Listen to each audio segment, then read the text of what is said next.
Hi, I'm Brent Stafford, and this is RegWatch by regulatorwatch.com. It begins as a familiar story. After years of smoking, a friend or family member drops a positive recommendation about vaping. You give it a try and kind of like it. Over the months, you find yourself reaching more and more for the vape and less for the cancer sticks, until one day you realize, oops, I've accidentally quit smoking. And then comes the vaping-related lung illness. Trump's 9/11 flavor ban, CDC malevolence, a barrage of public health hysteria, and glaring, snarling bias from the mainstream media. So what's next? Well, joining us today to talk about that is Cindy Schmidt. 12 months ago, she was a smoker. Today, she's a pissed-off vapor who's deployed her skills as a lawyer to investigate the CDC's deception in the lung scare and to become one of the most poignant vaping advocates on Twitter. Cindy, thanks for joining us on RegWatch. Brent, it is absolutely my honor to be here. I think the world of your show. Thank you for all you do. Well, thank you very much. So look, we have a bit of a provocative episode today, as one can tell by the title, Lost Innocence, how vaping red-pilled a diehard Democrat.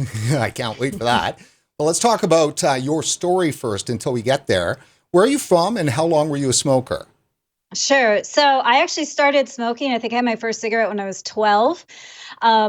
I was never a super heavy smoker for a long period of time. I would consider myself a light smoker. I went through periods when I was a heavy smoker, and then I went through periods when I was a social smoker. So actually, a lot of people are just finding out right now, including my parents, that I've smoked all those years.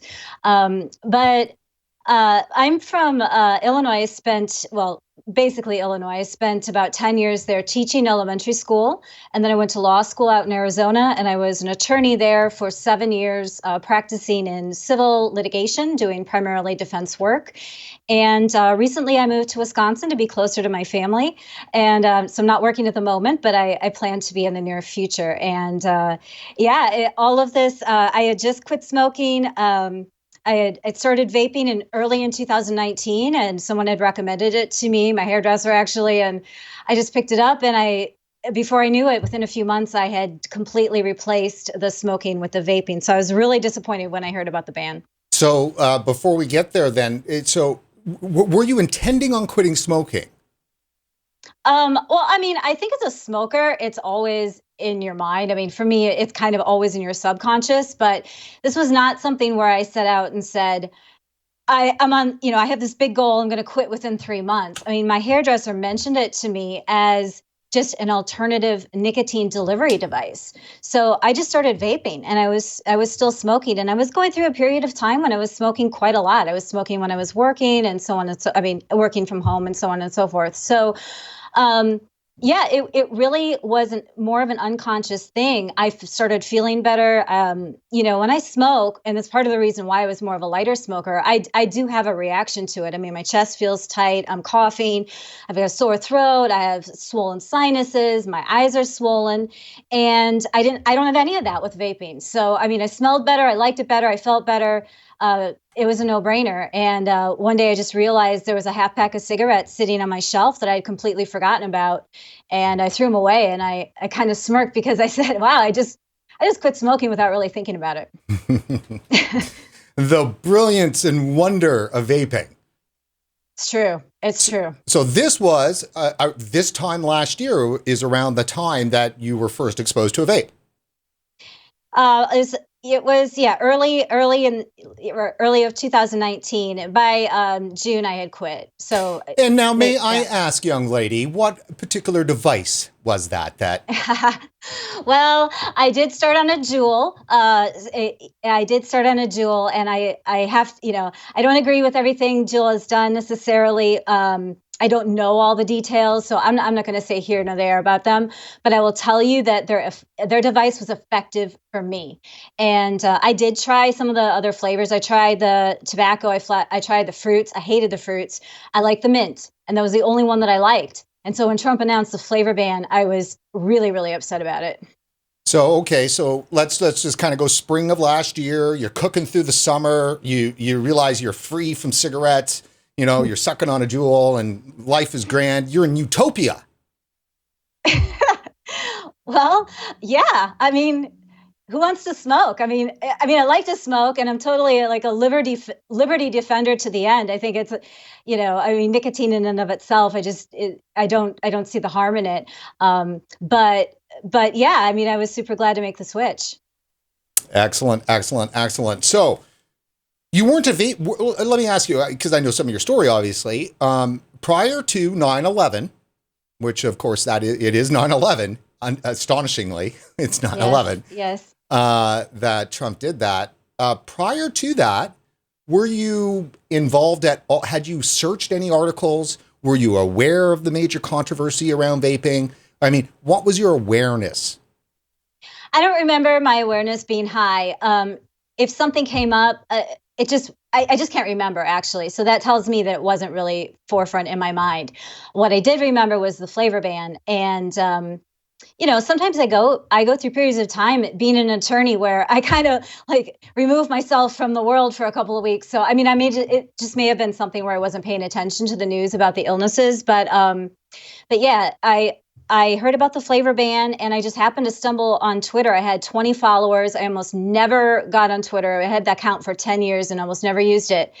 And I found this group of people who were just as mad about the flavor ban as I was. And it's been all over. I've just been, following them and learning ever since. Yes. What's your Twitter count now?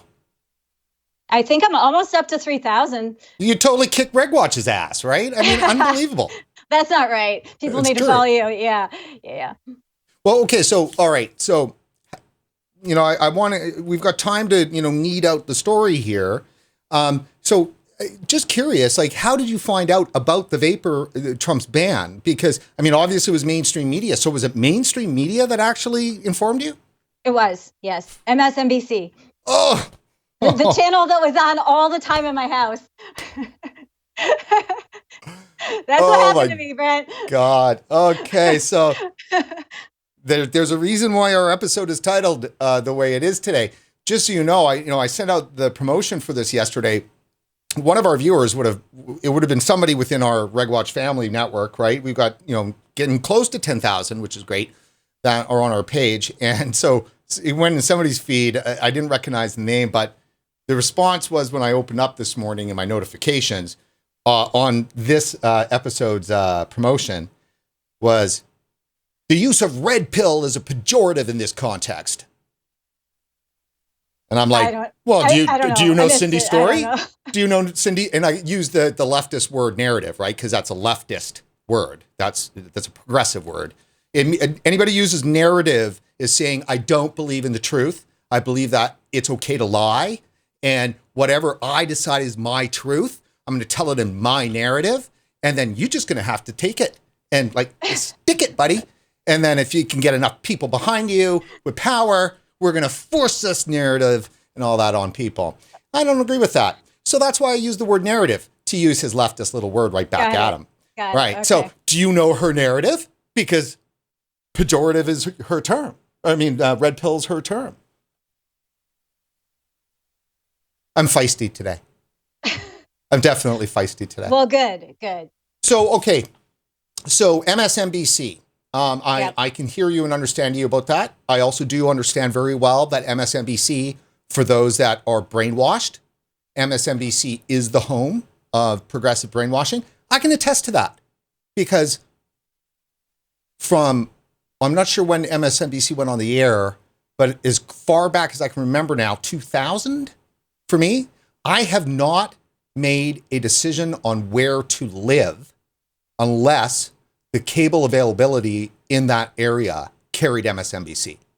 If they did not carry MSNBC, I did not move. That it was the number one thing on my mind was, do they have it? Is there MSNBC available at that place? I literally, this office, when I first moved into this studio, MSNBC and its availability was a contributing factor. If MSNBC was not available in this building, I would probably not be in this studio. So when I talk about brainwashed, right? I was there. Yeah, you were. I don't know what happened to you, but I think some of it might be wearing off. Some Some of them might be. Good. You might be wearing off on me. I don't know if that's good or bad, but I'm just along for it. Well, we you're don't want along to for the control. Let change happen. Let change happen. Take us through when you found out about the Trump flavor ban. What went through Brent? Not a whole lot. I mean, look, when I got into this, I didn't know anything about vaping. I didn't know anything about the history, the Tobacco Control Act, any of the policy disputes underlying it. The only thing I knew is that my hairdresser had recommended a Juul, and I had quit smoking. And I had one other friend who smoked it, who vaped a Juul. I mean, that was it. So I was just mad. I didn't understand what was going on. And of course, there was confusion in the story, because if you remember when Trump came out with his statement on September 11th, he said, "I want to stop people from getting sick and protect youth." And so immediately out of his mouth was this conflation with the acute pulmonary illnesses that had been popping up everywhere. And I mean, at that point, it's utter confusion, just like everybody else in the country who didn't look into it further, I think. Right. And then obviously too, right before that, we did have the governor of Michigan come out. I was on the 6th of September, like the first day back after Labor Day, and then leveled with that first statewide ban. And so this was just right before Trump. So we already had the states moving in a crazy direction right there. So how did that connect with this issue of conflation? Because I don't see how the statewide bans had anything to do with the vaping-related lung illness when it comes to flavor bans. They absolutely didn't. I mean, look, there was not evidence in terms of August. It was pretty clear that there was no link between commercially sold nicotine e-cigarettes and THC-based, cannabis-based vaping products that were primarily sold on the street. And that was, the evidence was mounting every day. And in fact, even going into the investigation in July, there was all the reason in the world to suspect this illegal, burgeoning illegal market, but which was growing both for THC and for nicotine carts. So, when these cases started popping up from the black market, it should have been a big red flag, particularly considering that the entire nicotine market was frozen since 2016 due to the deeming rule, and nobody was really putting anything new on the market at that time because of these ridiculous regulations, as they were waiting, to see what was going to happen with that. So, I mean, going into the investigation in July, the CDC had every reason to believe that there was a very stable nicotine e-cigarette market, and in fact, people were having to register their products and the ingredients with the FDA by 2019, at the time that the illnesses started. So you had stability and complete transparency in the commercial e-cigarette market. And then you had this illegal market that was just out of control. And especially after Juul pulled its flavors. I think they busted 15 plants in China producing these illegal carts, and hundreds of thousands of illegal nicotine carts. So, I mean, right from the get-go, the primary suspect should have been the illegal market. And certainly by August and September, when these state bans started coming out, all of the evidence was just affirming that it was in fact this illegal market, and specifically these THC carts that had the additive tocopherol acetate or vitamin E acetate added in as a diluent. So the bans were something that many politicians had been seeking, maybe since 2003. This was a long-standing policy agenda, and the skillet was hot, and they just took advantage of the public's confusion. Do you think they were searching for a pretext in order to pin something on vaping? Absolutely. And I think that the reason that that's clear is because they did not generally, except for one state, they did not ban all e-cigarette vaping products. So if they seriously believed that products were being sold in all of these legitimate vape shops that sold nicotine-based liquids were causing an acute onset, severe pulmonary illness in primarily very young people, then they would have banned all of them. Because, I mean, if you don't know what the problem is and you can't pin it down to anything, then, a person's mind might have been able to see how they just say, shut down the industry for 3 weeks or something until we figure this out. But they didn't do that. They said you can sell your nicotine products if they have, or your nicotine e-cigarettes if they have no flavor or a tobacco flavor added in, but you can't sell any other flavors. Well, it's crazy. It's almost you're making an excellent point. Like, obviously, if this truly was a problem, they're negligent for not ripping everything off the market. I think so. I think so. I thought the state that banned, I think it was Massachusetts, I can't remember now. But I mean, there's the one state that banned all the products. And I thought that state had the best chance of passing that emergency, using the governor's emergency order executive powers to get this pushed through. Because, I mean, that would kind of be the only justification for it if you seriously thought that maybe people were getting seriously ill from this, from the products. But, nobody who was following the story thought it was those products by September. I think even the FDA, Scott Gottlieb, came out in September and just said, guys, it's illegal THC carts with this vitamin E acetate. Yeah, it's pretty amazing. I mean, we don't need to rehash the entire step-by-step, all of our viewers know, but one of the things that I get a big delight out of here is that you're somebody that, pre 9/11, didn't have any of this knowledge. And here we are just, several months later, and man, you've just got a bead on everything that's going on. What part of your... I've neglected everything. So work and Twitter, very little in between. So I'm gonna try. talk about your skills as a lawyer and that training. How did you apply that to this whole issue? You must have had some template there of thinking to be able to grasp this. It really wasn't that conscious. I think, a lot of people say when you go to law school, it changes your brain. It changes how you think. And so, of course, I probably approach problems like a lawyer does. I don't know if that's better or worse. Probably worse. I don't know. But no, I mean, there is a systematic analysis, and certainly being a litigator, thinking persuasively and thinking about arguments. And of course, being a defense attorney, just always trying to poke holes in people's arguments. So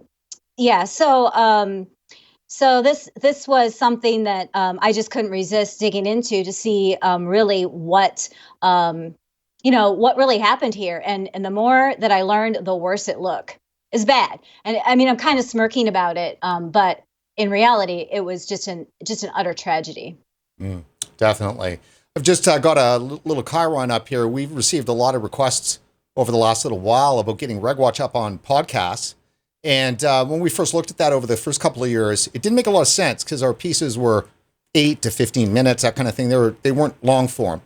And we really went long form when it came to the lung scare. So it's been pretty recent that we've been doing these hour episodes routinely. Oh. Yeah. And so now I went, you know what? Screw it. That's it. Let's go. And so it is available at regwatchpodcast.com. And you can sign up there, get the feed. At Apple's iTunes or whatever there has accepted it. So who knows how long it's going to take there. This is just all recently in the last day or two. Of course, because of the Facebook issue that we've had and continually always have. I went, well, we're going to need to make sure that we get at least those podcasts up. Now that we're in long form, it makes some sense. But we're throwing up all RegWatches. So that means like even, interviews with John Britton from the Royal College of Physicians, back in 2016. Yeah, it's a 10-minute piece. It'll be available on the podcast. Every single one of them. So we're working our way back from the most recent. And I think this is episode 285. And I think I've got up down to 169 already. So we've got a good chunk of them up. Please go to RegWatch Podcast and sign up for that and let other people know. We need to definitely make sure that we're broadening out our reach if we can and limiting as much as we can the fact that if some social justice warrior or activist doesn't like our content, they're not going to get us kicked off, at least somewhere. So no one's ever going to kick us off for RegWatch, regulatorwatch.com. You got to spend a lot of money to drive people to a standalone website. So, all right, Cindy. Okay. So there was a point in between 9/11 and Christmas time, let's for say, where you were developing a this seemed to becoming a more of a political issue for you. And before, you kind of go in and explain that, let me just kind of take you through something. Mm-hmm. So these are your tweets. Beginning now, but this is not your tweets, all your tweets. This is tweets that I've searched here for just with the term Democrat. So, okay. Yeah, right. So here you are on September 20th, boom, with our good friend, Dr. David Abrams. And you're like, and I'm old enough to remember when Democrats stood up for individuals' rights. You have blood on your hands, Mayor dear. Cuomo. Oh, dear. So take us back to that tweet there, Cindy. I was very surprised. Look, I've been a Democrat my whole life.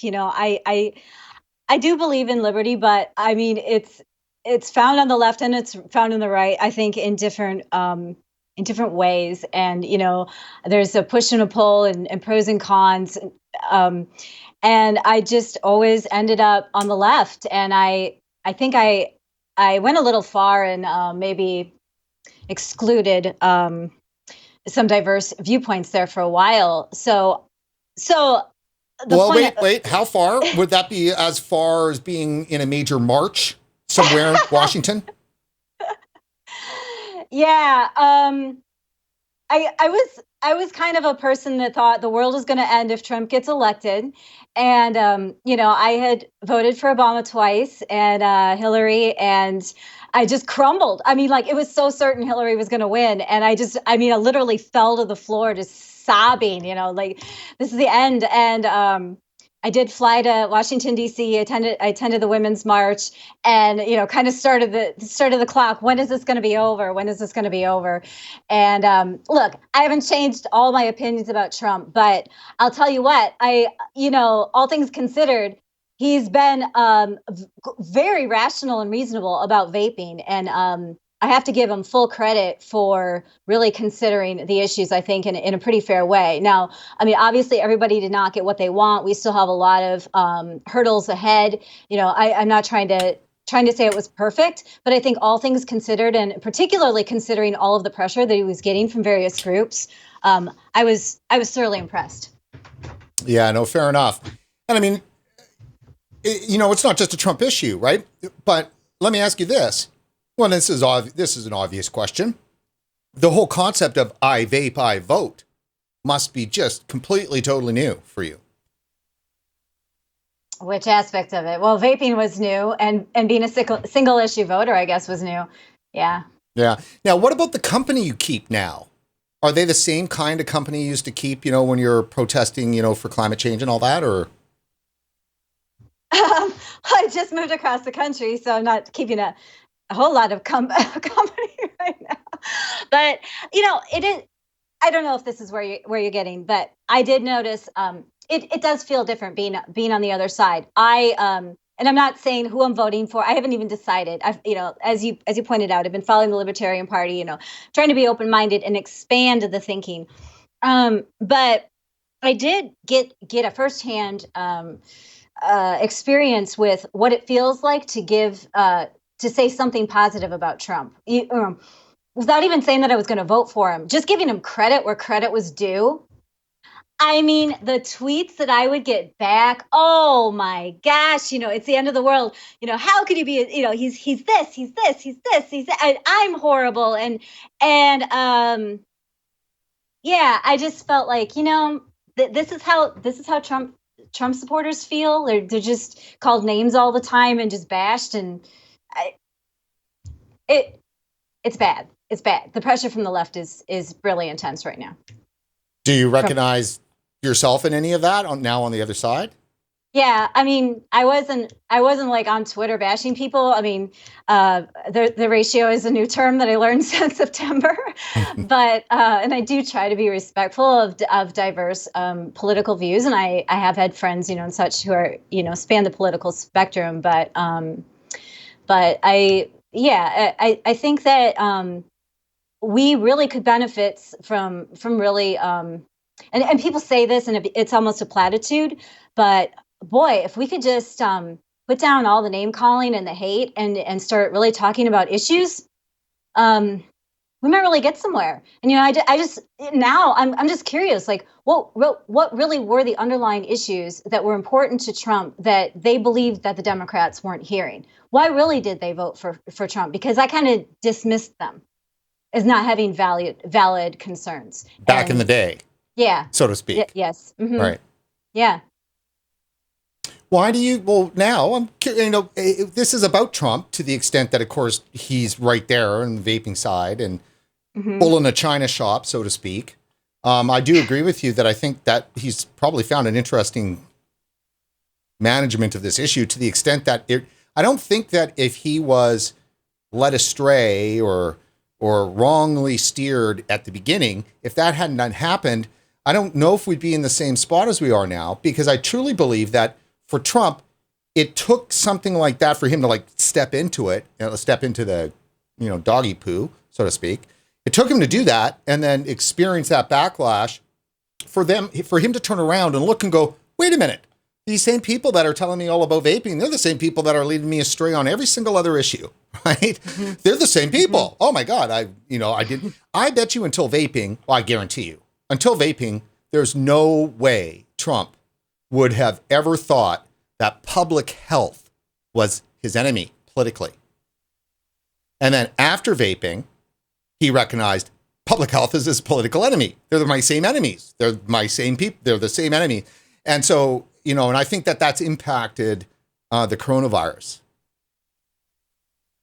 I don't know. I mean, I'm a little unclear on that. I think that they were hoping they were just gonna bowl over it. I mean, I think these people have been, whoever it is, public agencies, American Lung Association, it's in their mind. And they've been thinking about it for 10 years and 20 years and 30 years, ban flavored cigarettes. And they haven't changed. They haven't adapted. They haven't seen that this is something different, and the same, the same mantra, the dogma that you used to fight big tobacco, it is inappropriate in a different context when you have a product that is unquestionably safer than cigarettes. So I don't know. I think they were caught up in the vaping illness, and they just thought, we're just going to get Trump to go along with this, and he almost did.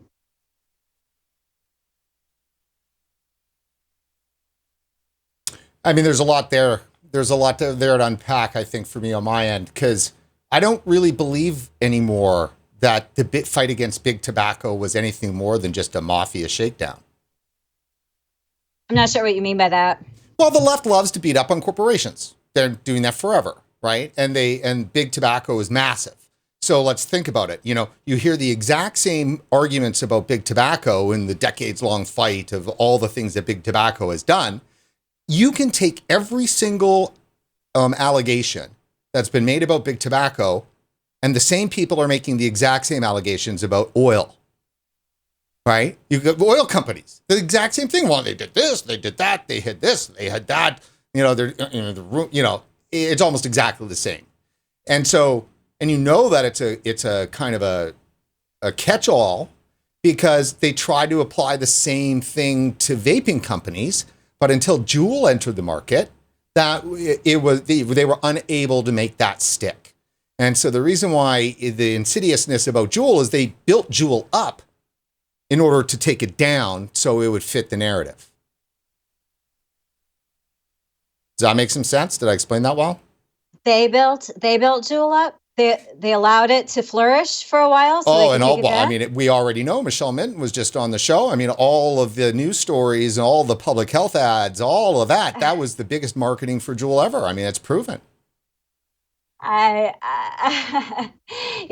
don't know enough about the history of big tobacco going back that far, to say yay or nay on what you're saying. I mean, certainly I have seen reports where, obviously there's a period when I think it swung to the, people thought that smoking was safer than what it was. And everything I've heard is that there was some cover up by big tobacco companies about the real risks associated with smoking. And you may know better, but I mean, that's what I understand.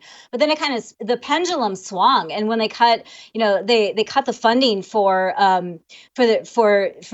for certain research based, when it became all tobacco control research, then they just started playing fast and loose with the research. And then we're seeing kind of a lot of this really meaningless science being thrown up, where even if someone like I read it, get to the end of the article and it doesn't actually conclude anything, but it got the headline. So you might see it, some big article that says vaping causes dry skin, and you read the article and it says, well, the study size was 14 people. I mean, I'm just making up a hypothetical, but the study size was 14 people, and it may cause dry skin, and we need more research. I mean, that's an extreme example, but you're seeing a lot of weak research being pushed out at a really steady rate against vaping. And from what I've read, that did happen with tobacco, and certainly with smokeless tobacco like chew and snus, where there was just kind of a feeling in tobacco control that they needed to demonize this industry, that all tobacco is bad. They're trying to make a tobacco-free world. They want to make the world better. And so if they demonize all the tobacco instead of talking about real risk differential and encouraging people to switch to a safer product, I think they think that, just by demonizing all of the tobacco products the same, that they'll get everyone to magically quit. Mm.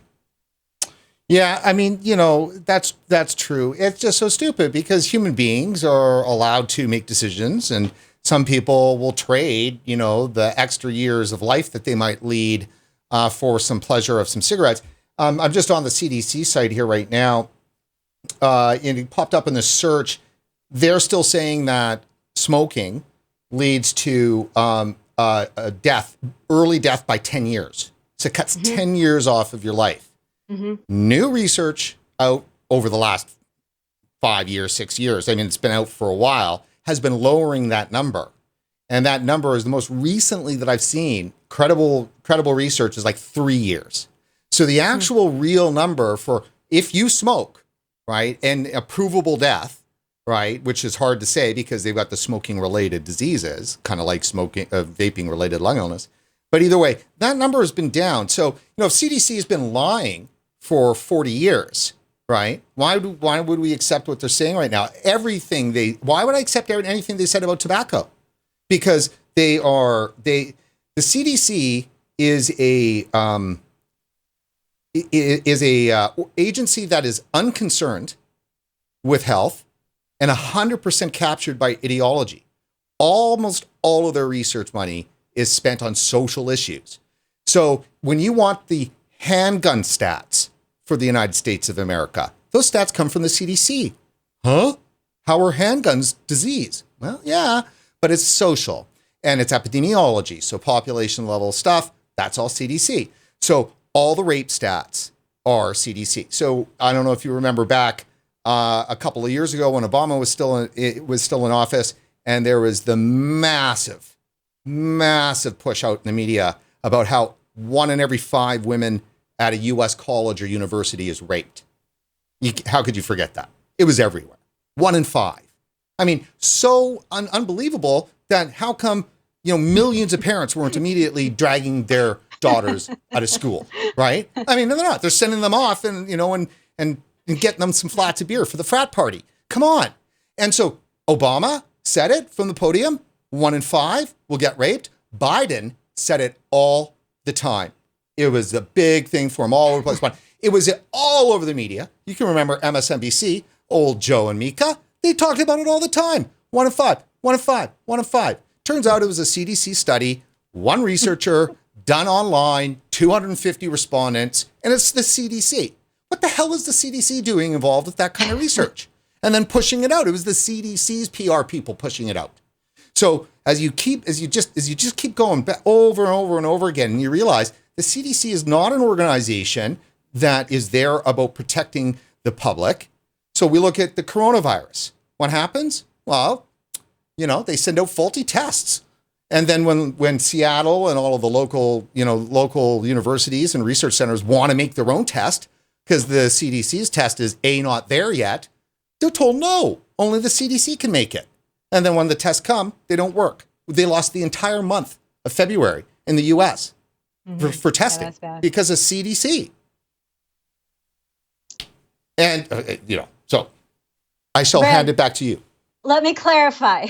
I am not making any statement about the harm of smoking cigarettes on their own. I mean, I know the relative risk because that's what I've been looking at, smoking compared to cigarettes. But, I absolutely cannot comment on, how the CDC represented the smoking rates. And I'm totally unqualified to recommend, to even comment on that. As similarly, am I unqualified to comment on the rape rates?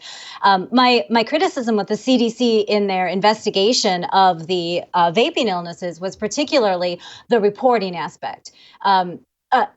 Actually, two elements. They did not recommend mandatory drug testing until quite late in the investigation. So because they were having to collect data from the patients themselves and they were self-reporting what they had vaped, whether they had vaped nicotine products, whether they had vaped cannabis vaped products, which of course chemically, I mean, they're different organic compounds. This really matters. THC is oil-based, nicotine is more water or alcohol-based. And so the mixins in it are different and the kind of lung injuries that you might see would be different. So this was a very important distinction. And particularly since patients were oftentimes in states where cannabis is still illegal or they were underage, where they might have serious suspensions from school or other consequences for vaping THC, they had all the motivation to lie about it. And so my gripe with the CDC is that their absence to collect that data, that hard data about what the patients were using, allowed them to keep the door of doubt open, which still stands a little open. There's those few cases where they say, these patients reported vaping nicotine carts. They don't tell us anything about it, whether they got them on the legal market, the street cart. We don't know if they're brands. I mean, of course, they're not legal brands because they just haven't recalled any products or said anything. But it's just that doubt, and I think that they want tobacco control and flavors bans so badly that they just walk the line. They really tried to walk the line where they could kind of try to cover themselves in their data and say, well, we were reporting the data. It was in here, on page 3. But the problem is that the message that was going out to the public was, these vaping-related illnesses, e-cigarettes. I'd have to pull it. I'm sure you've got the name there, but e-cigarette, or vaping, product use associated illnesses. I mean, it's just a mouthful, and it named the wrong product. I mean, just flat out named a legitimate industry, e-cigarettes. And Scott Gottlieb, the former commissioner of the FDA, tweeted about this and said, we're the agency that named an e-cigarette. We have regulatory authority over our cigarettes, and something with cannabis in it is not a cigarette. And all these illnesses are being caused by cannabis. I mean, it just maligned the industry just with the naming convention, just horrific. And then by keeping the door open and some of the other wording that they used, it was brutal. And I tell you what, if you don't care about vaping, I would say, if you care about your industry, you should care about this, because if the CDC can do this to a legal industry that they decide, shouldn't be around because they just don't want people, vaping, then they're not the regulatory body. They shouldn't be deciding whether these products are on the market or not. That's the FDA's role. But just by their reporting, they practically decimated this industry. And then you've got flavor bans popping up because of just an absolute nightmare, not to mention all the people that didn't get the message and then therefore got sick because they were still vaping cannabis-based products off the street, and they just never got the message. So you do believe that by their inaction, purposeful or not, they cause more harm? Absolutely. No question. I mean, Michelle Minton published a report, at the end of July, just at least flagging and saying, hey, there's 2 suspects here. And the first reports are coming out, that there are these illegal THC carts, and you've got this stable market over here. So at least they could have put something out at least at the end of July and just said, we don't know, but the primary suspect here, we're very suspicious about this. Something that would have gotten it into the headlines and something that would have gotten it into the news. But what's happening is that the only thing that was getting into the headlines and into a lot of news stories was just e-cigarettes or vaping products. And if THC was mentioned at all, it was like buried, down at the end of the article. And then you had American Lung Association coming in and saying, "We're going to get these, we're going to get the flavor bans." And so they just conflated the issue that they put all of these minimal risks associated with e-cigarettes in there. And the poor reader, of course, is thinking, well, I don't know, e-cigarettes cause the illnesses. And then there's all this information from the Heart Association about all these inherent risks in e-cigarettes that had nothing to do with the acute illnesses that we have never, ever seen before. Complete communication fail all around. And the tragic thing is that those use numbers the illness numbers, the people hospitalized in August and September were the highest months. And in August, they were still very high, and they did start going down August, November, December. But it was people like us, like you, like the people on Twitter that had been, in this industry. It was people in the cannabis industry. It was everyone except for the federal government who was just shouting at the top of our lungs, trying to get the message out. You saw people on Twitter, they were making little signs that were circulating them, here's a picture of an e-cigarette. Here's a picture of a THC cart, a big, X around it, circle. Don't buy this one. It's killing people. I mean, it was horrifying to watch because we could see that the message wasn't getting out. Nobody understood what was going on. And so the poor people who were buying cannabis carts off the street, buying illegal cannabis carts, I truly believe because of the way that the CDC messaged this, and then the way that these anti-tobacco group and the politicians kind of tried to exploit the illnesses to get these long sought after flavor bans passed.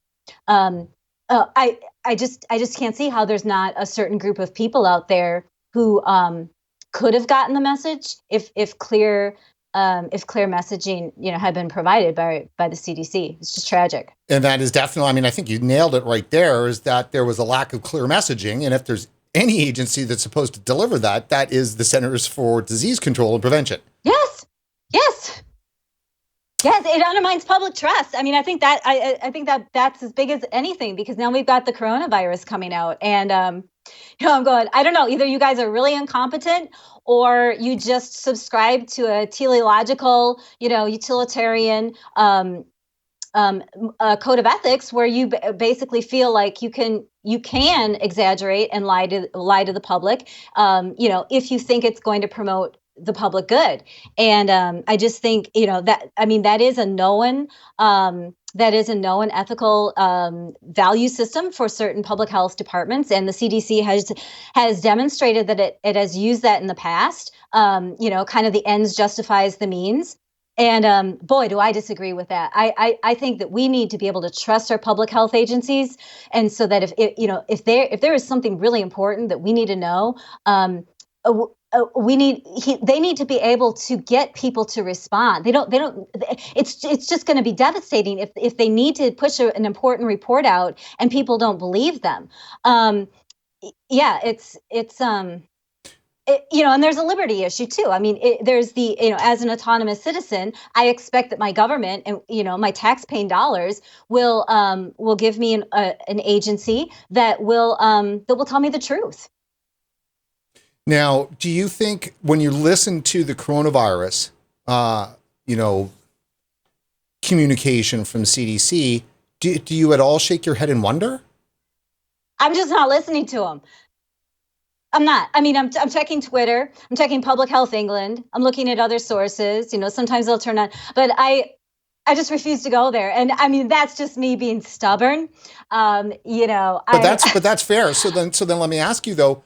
Are you at all considering, though, all the millions and millions of people out there that haven't gone through the experience that you've gone through and that other vapors have just gone through, seeing this, malevolence is the way I describe it. Yeah. Aren't you scared or worried about the fact that there's millions of people out there that have no idea and they just take the CDC for their word? Yeah, there's even a question with the face mask issue. I don't know a lot about it, but I know our government, I don't know if it's just the CDC or if it's Jerome Adams, or who exactly it is, but they're saying, face masks won't help. And then they come out and they follow it with, oh, and by the way, if everybody buys face masks, we won't have enough for the healthcare workers. So again, it's this logic that just kind of like melts. And you're saying, so the face masks do matter for healthcare workers and you want them. So really it's just this brain out. Are you really saying that there's a shortage of face masks and therefore they don't help that much? I mean, just tell us the truth, We'll all pitch in. If we can't buy face masks, we'll get a cloth mask, but just tell us the truth. Horrid. Well, the truth for a long period of time is that there was a teen epidemic and that vaping was killing people. That was the truth. Well, they're trying to... Remember, all I'm doing is trying to turn you on, right? Because, just getting you, we just had you going there for a good 10, 12 minutes. And want to make sure I do that because it's important because, boy, you sure know what the hell you're talking about. And as a lawyer, you sure know what you don't know and are certainly kind of stepping that away. But I'm looking for some conjecture for you to be connecting some of the dots because, of course, we do have Mayor de Blasio at the start of this week with his wonderful, let me just cue this up. I've got this sitting right here. We can just have a quick look at it. 1 second.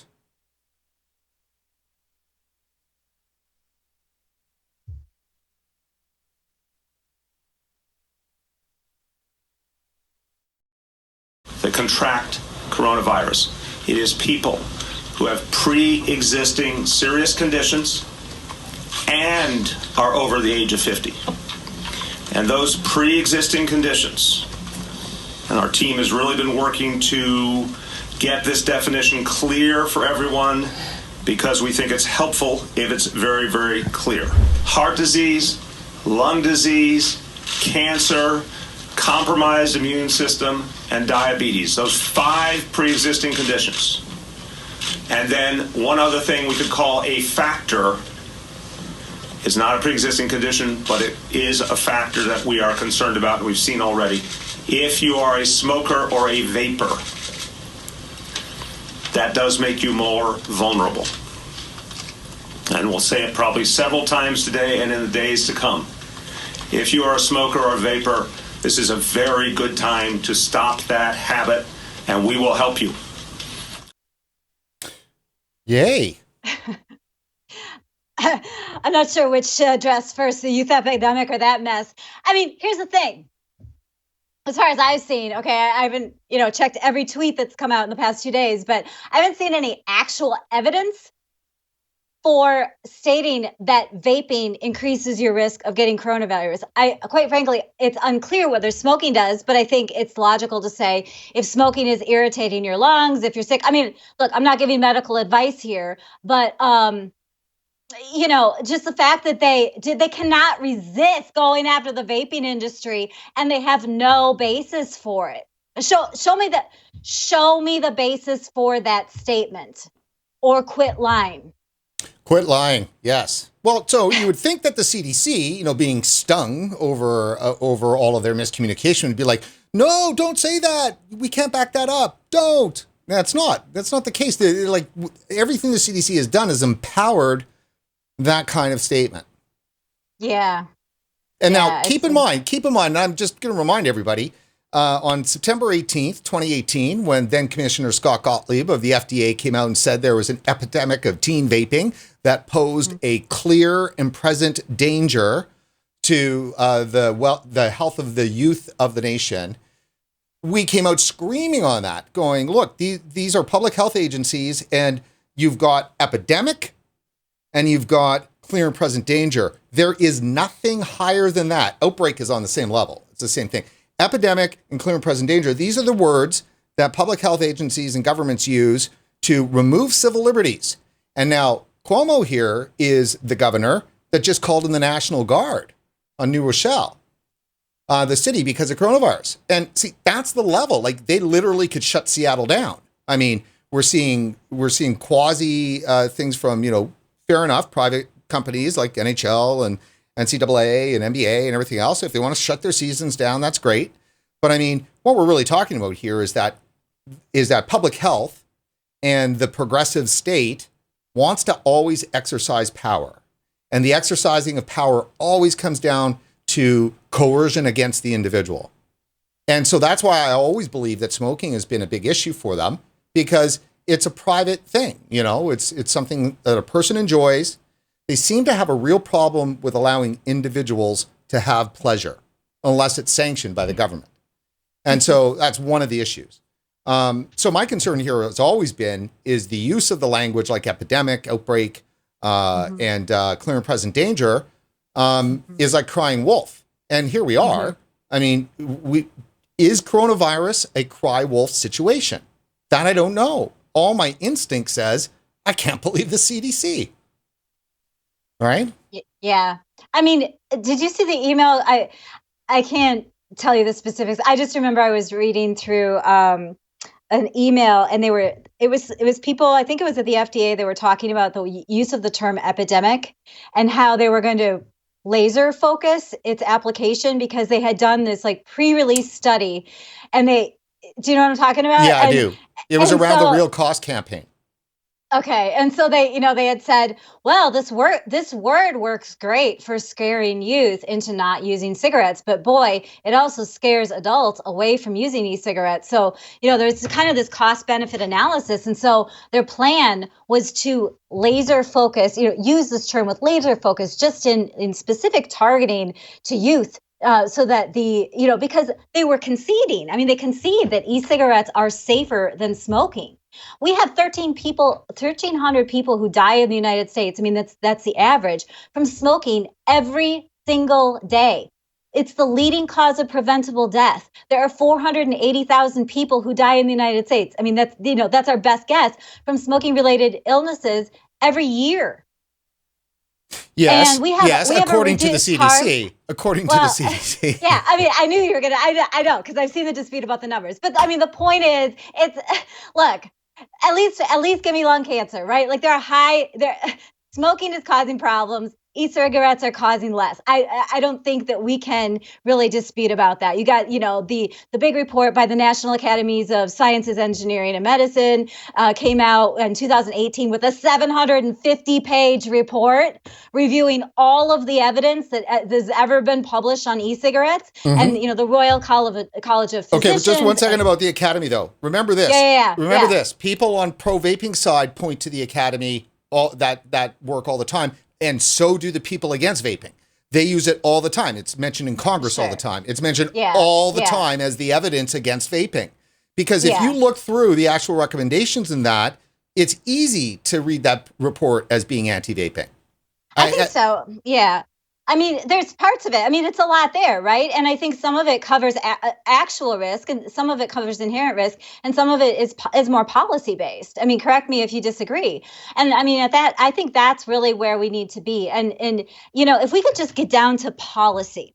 Let's stop lying about the actual risk. Let's stop lying about the relative risk. And let's have a policy discussion.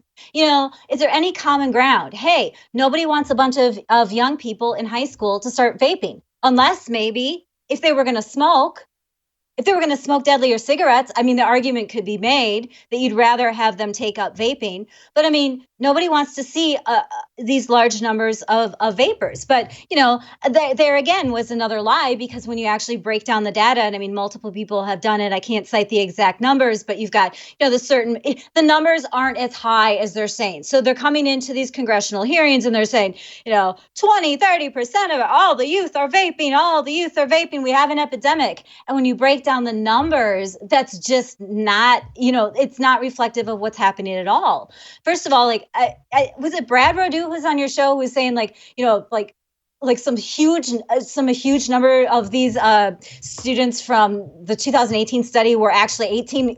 They were using the products legally. That's right. And then you had the number of people who were using THC carts. So those were kind of like just added to the nicotine people, it's just inflating it. And then you had the people who even vaped one time in 30 days. So, you're talking about your friend had a Juul, and you take the Juul, and our federal government is counting these people as addicted. They're addicted to nicotine.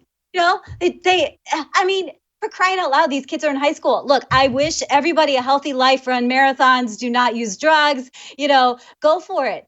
But Brent, here's where I really agree with your policy. I just don't believe that government works well or much works well when we as human beings try to control everything from the top down. I'm a true believer in allowing change. You see, I've got a yin yang on my wall. It's the idea of change from the bottom up. Let things be organic. Let the market be organic. Let liberty be organic. And that's how we fuel growth, a free marketplace. So this whole idea of just this top-down control to try to snuff out smoking altogether, yes, I don't want youth to vape, but is every youth going to stop using every drug? Guess what, Brent? No. And people have been using tobacco for 4,000 years. It's pretty popular. It's right? It's got some long-standing history there. For medicine, for religious purposes, But Mike Bloomberg decides that, I'm going to top down. We're going to make this world a better place. So I'm going to tell you all what you need to do to be better.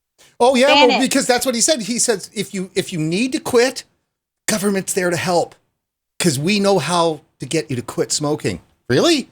Because it wasn't working. That's why, $40 billion a year industry got started in 10 years is because all of your solutions were brutal. What was really dragging me down in the fall was like listening to these PAVE idiots, in the White House talking to the president about their new texting app that they've got, which, kids, they're really excited. They're signing up and they're getting the texts and stuff to help them be empowered to quit. Oh my God, these are the programs from 10 years ago that are just asinine. They have no understanding. It's like complete, total misunderstanding of how to get people to quit something. Was that the quit vaping program that had like a 40% success rate or something like that? Do you know what I'm talking about? No. I retract that. I may have been conflating things. No. Well, get used to it. Might as well join the club.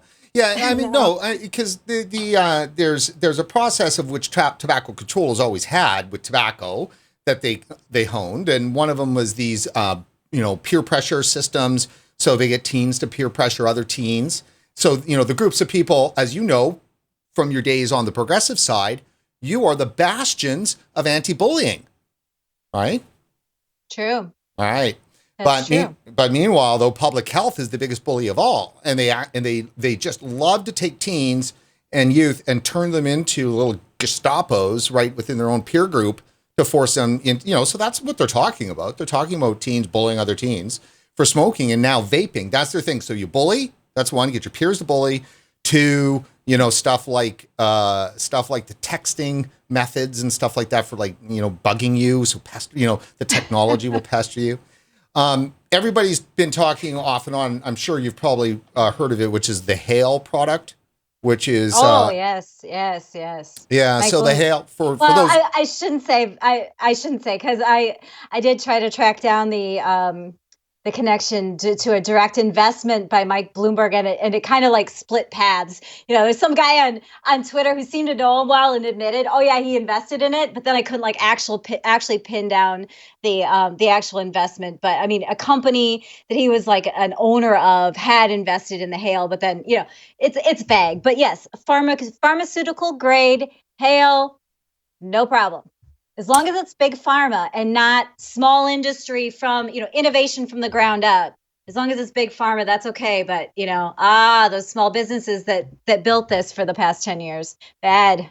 Right now, the Bloomberg connection, I mean, we can always look for the big boogeyman, behind the scenes. Well, I'm sure Bloomberg money's there. But the real thing about this, though, is that this is a clean, I guess, Silicon Valley type entrepreneurs and hedge fund people coming together to make this happen. I would be 100% not surprised, obviously, that if Bloomberg is involved with the funding of this in some manner.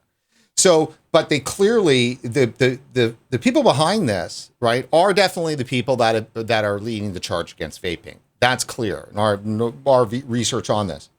Now, what's really it's for sure. It's for sure. Now, what is interesting about this is that the Hail adjusts nicotine intake. Oh, yeah. So this thing is going to not give you control over your nicotine. Right. What it's going to do is it's going to slowly wean you off nicotine. So it's the big government. Right, exactly. It's the control of the pleasure. I told you, they can't allow people to be in control of their own individual pleasures. It must be controlled by the government. And or fascist corporations and stuff like that, which are the blends of government together, right? And that's what this is. This Hale thing is a perfect fascistic product, right? It's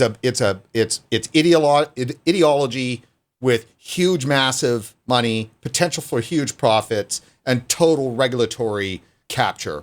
And this isn't regulatory capture in the traditional sense, which is where normally regulatory capture would be describing when, say, the oil industry takes over the regulatory body that regulates oil. That's regulatory capture. And again, like the left, right? The progressives, they flip everything. That's wrong. Regulatory capture is when the regulatory body takes over the industry. That's regulatory capture in my mind, right? They don't ever see it that way because you can never have enough good, large regulatory bodies. The story always has to be that the industry is corrupting government of some manner or another, right?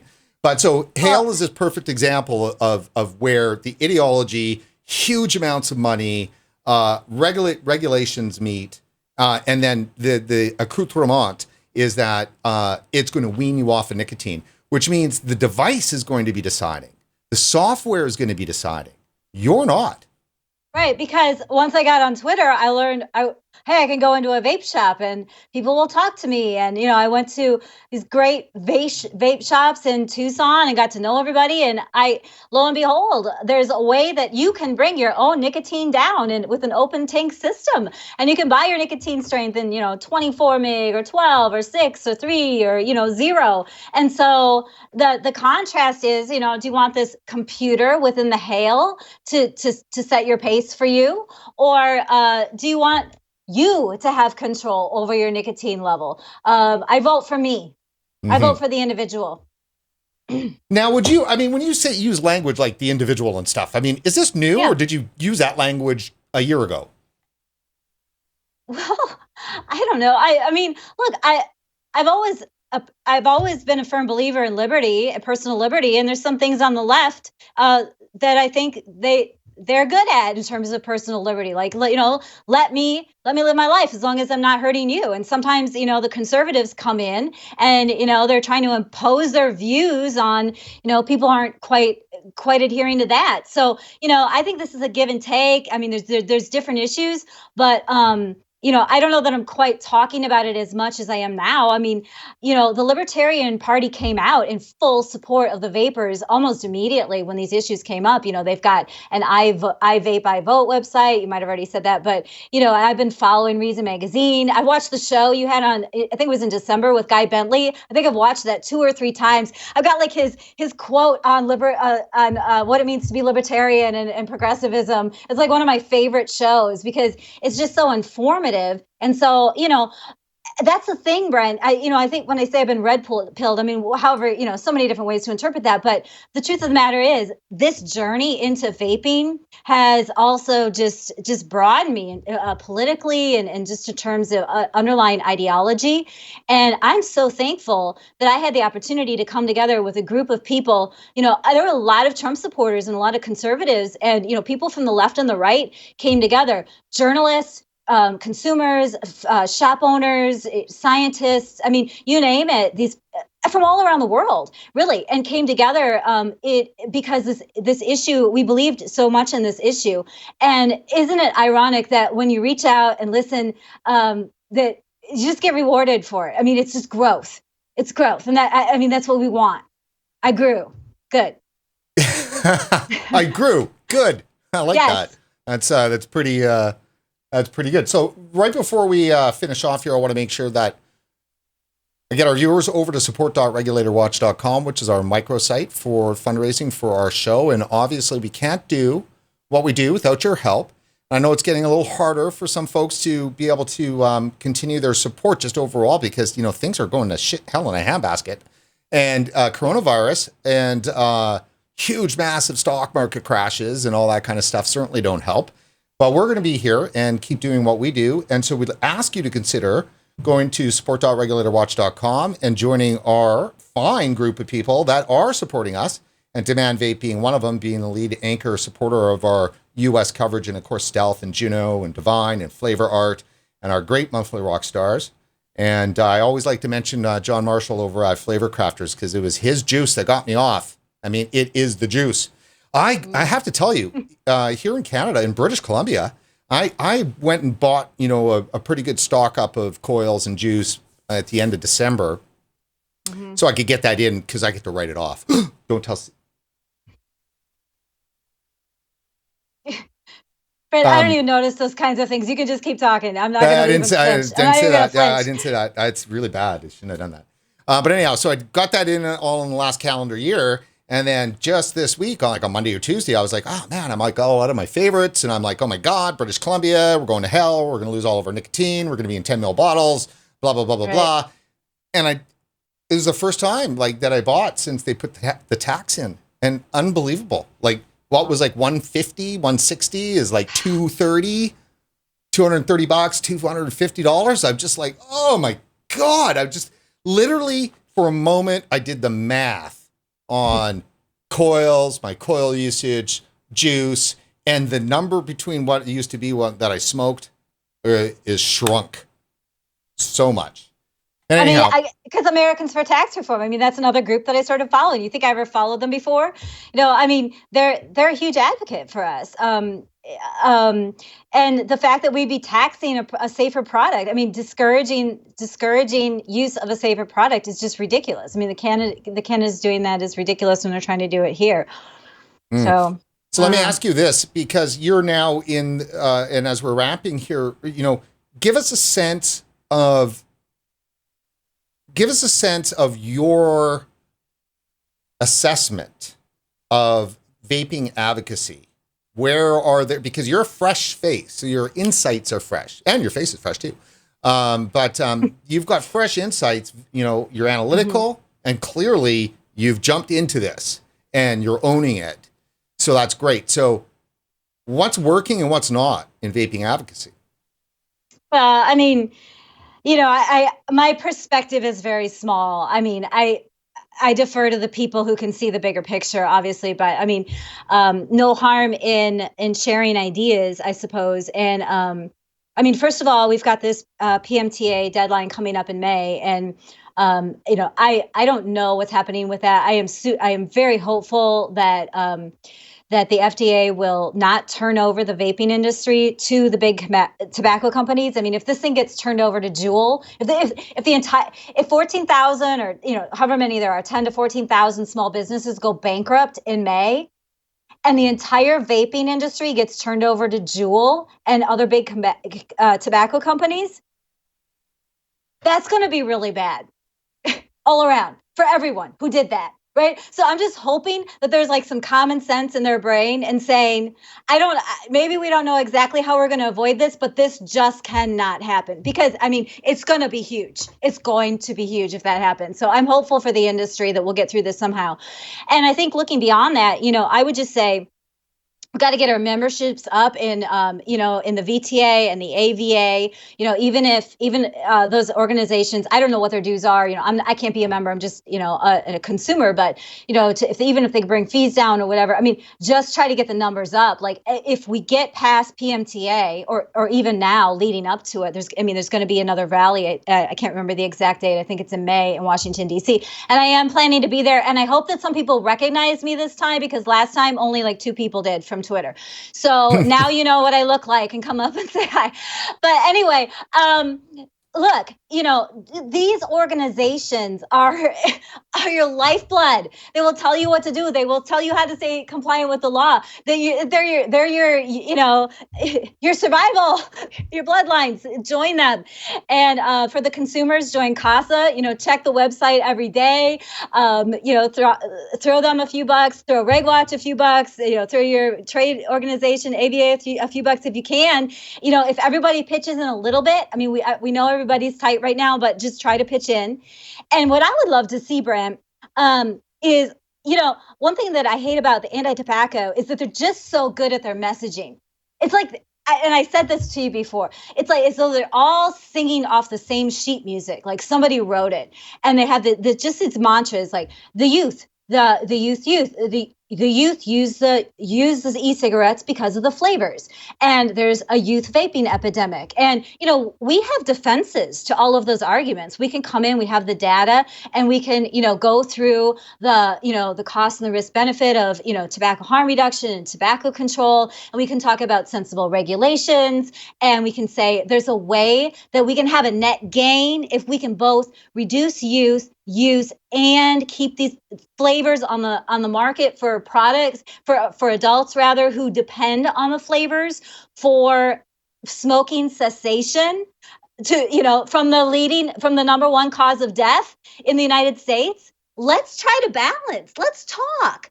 But I think we need more common language. I would love to see more common language so that we can be. I think it makes us louder if we're all kind of saying the same thing. So if we have a certain 4 or 5 things that we're saying, that why helping adults to quit smoking, or just as a liberty principle, why adults should have access to e-cigarettes, whatever it is that they decide, I would love to see some uniformity. Obviously, we've got to keep up with the research. I mean, I know it's been a real big struggle with the funding, but when you've got research, when you've got tobacco-controlled research, hitting the headlines every day, what this essentially is, in my opinion, is this is a marketing campaign.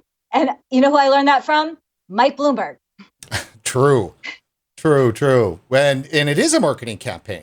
I mean, It's hundreds of millions of dollars are spent from their side with real agencies, like the biggest agencies in the world. And Brent, I know I'm overdue, but on time, but bipartisanship. Please allow me a shout out to Jim McDonald from Vaping 360, who, he, bless his heart, he said, you guys, this cannot be partisan. Do not expect your industry to continue. So yes, have I trended more conservative? Have I trended more libertarian?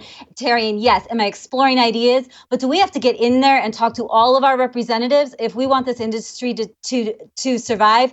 Yes. And we need to know how to talk to all of them.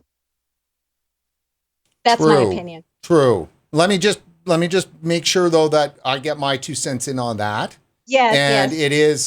This is from this got covered in a piece that we did last week when Maxime Brunier was on our show, and he mentioned Margaret Thatcher, and yes.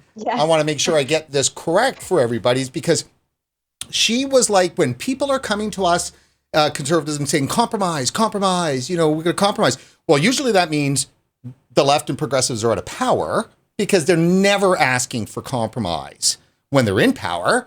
They're just telling you exactly how it's going to be and stomping on your neck. That's how it works, right? And, of course it is, because clearly CDC stomped on vapors' necks. There's no doubt about that. You can say it's either incompetence or malevolence, but you can't say that it just happened. Oh, I guess it just happened. Well, no, no. So they stomped on the neck. So old Maggie Thatcher's position on this was like, they only ever come and ask for compromise when we're in power. And then what always happens is those on the center to right or whatever feel this urge when they're in power to compromise, because of course, they have no heart, and now they got a chance to show they've got a heart, and now they're going to do things because the cool kids are all on the left. And because of that, you've got this desire, right, to try to kind of make friends. It's what John McCain did, disgustingly, is kiss up to mainstream media and screw the country. And in my opinion, screw honor, and anything that he had was for good reputation. John McCain, glad he's on his way. So, okay. So Maggie. I do not join in that comment, but I don't. You don't need to join in that comment. You don't even need to disavow it either. I do have to, just in case. Just in case anybody thinks you think that. Fine. Yes. You can disavow away. Your progressive roots there are showing. Right. So anyhow, so Thatcher will say, look, is that they don't want compromise, they want capitulation. That's as simple as that. It's capitulate. That's what they want. And it's always going to be that way. So when they're in power, they want capitulation. When they're out of power, they ask for compromise, but what they really mean is capitulation. And that's why Maggie Thatcher said, we don't compromise. So it's from the deepest, darkest parts of a strong, new conservative, mindset from, Thatcher and Reagan. It wasn't like we're not compromising with you because we don't want to meet you on common ground. It was because there is no common ground because the other side will not offer real common ground. So my only thing on, it's a bleak position to be in. Where does that leave you with vaping? But if the call is for coming together on language, are you meaning just on our side when you're saying, we have to meet in the middle? Well, how do you pull Democrats and progressives into the middle on this issue? And that's my last question for you, because it's a similar thing to when I hear all the time, well, if we just get unity, right? No, when the vaping industry gets unity, that somehow that'll be the trigger that'll unlock it. And that all links together for me because, I don't know how you ever get unity. How do you get unity within vapors and expect to somehow get unity with the people like CDC that are stomping on the neck?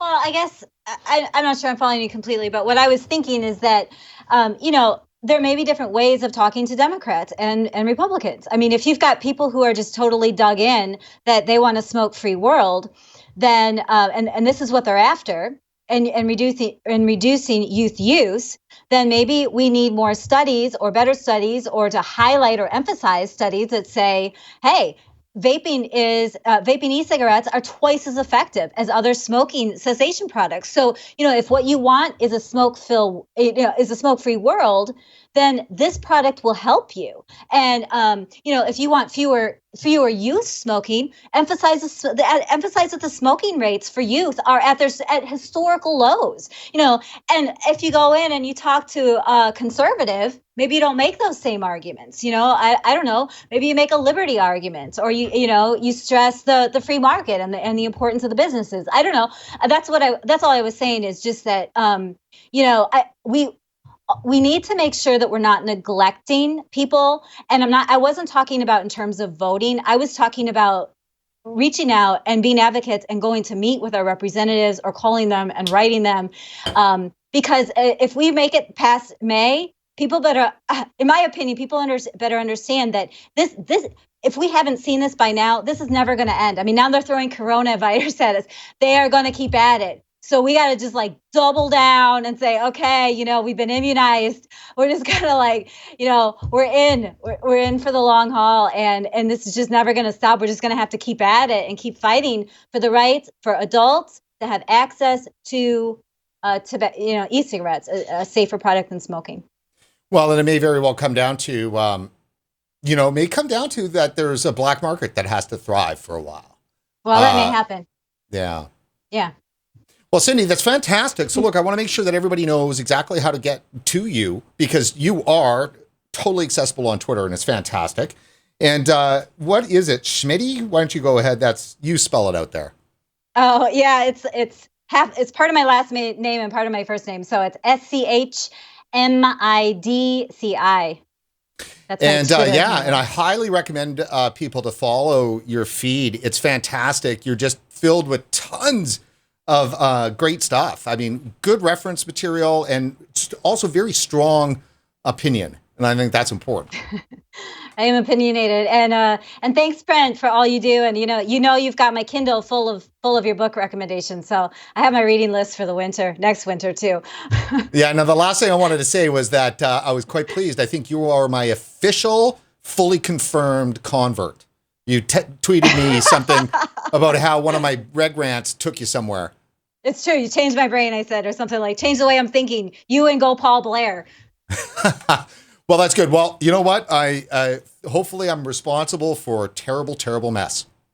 Well, look, thanks, Cindy. I really appreciate it. Just stick right on there for a minute. And that is it for this edition of RegWatch. Before you head off, please head over to support.regulatorwatch.com. That's support.regulatorwatch.com, and consider making a financial contribution to our vaping coverage. It's easy. Just dig into your wallet and find a few dollars and toss them our way. If you have coronavirus, please feel free. Cough all over the bills and send them to me. I'll take them. I think that a mild little flu is an okay exchange for a few greenbacks. And while you're online, please follow us on Facebook, and don't forget, please like us on Facebook, and don't forget to follow us on Twitter. For regulatorwatch.com, I am Brent Stafford. Thanks a lot.